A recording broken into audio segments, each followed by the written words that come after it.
পর সেই একই রাস্তায় একই চিন্তাভাবনা নিয়ে আবার ভিজিট করলাম। সকাল 10টা থেকে যাত্রা শুরু হয়েছিল এবং একেবারে সন্ধ্যার দিকে এটি সমাপ্ত হতে চলেছে।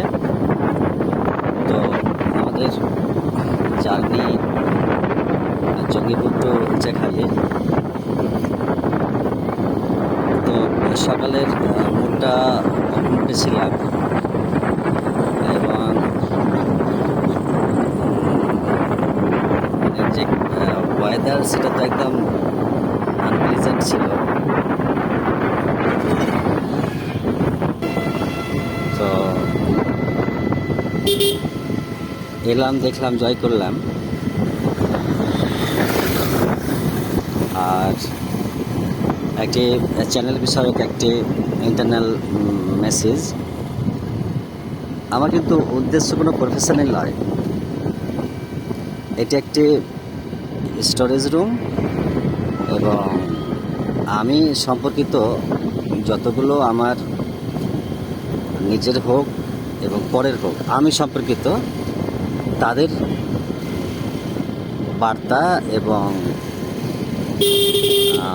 স্মরণ করিয়ে দেওয়াটাই হচ্ছে আমার লক্ষ্য। তো মাঝে মাঝে আমি গ্যাপ রেখে রেখে করছি ক্লিপটা এই কারণে যে এটা কোনো প্রফেশন না, এটা একটা উদ্দেশ্য। আমার কোনো বিজনেস না। কে দেখলো, কে না দেখলো, কে লাইক করলো কি না করলো, সে কমেন্ট করলো কি না করলো, দ্যাটস আর নট ফ্যাক্টর।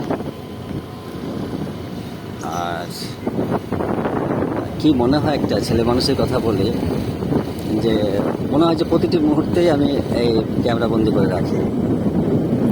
তো ফিজিক্যালি আমি যদিও ওই, তো মাইন্ডলি আমি ভীষণ স্ট্রং। গত কালকে সেকেন্ড হাফে এত ভিডিও ক্লিপ তৈরি হয়েছে মনিলার সাথে, প্রায় 32 কিলোমিটার 34 নম্বর জাতীয় সড়কে পুরো রোডটা।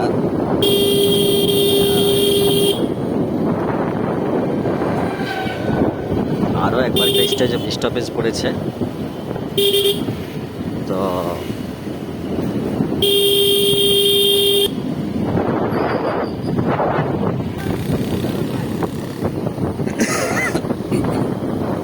দুপুরের তাপমাত্রা, টেম্পারেচার এতই বেশি ছিল যে এতই অস্বস্তি ফিল করছিলাম। এবং আমি প্রতিটি ভিউয়ার্সদের এটি বার্তা দিতে চাইছি যে সবুজে ঘেরা বিষয়গুলো আমি কিন্তু বেশি ক্যামেরা বলতে দিতে চাই। কেননা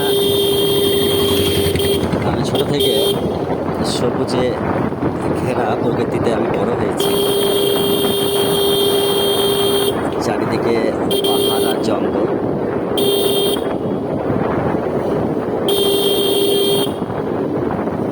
আরও একবার অফ করছি।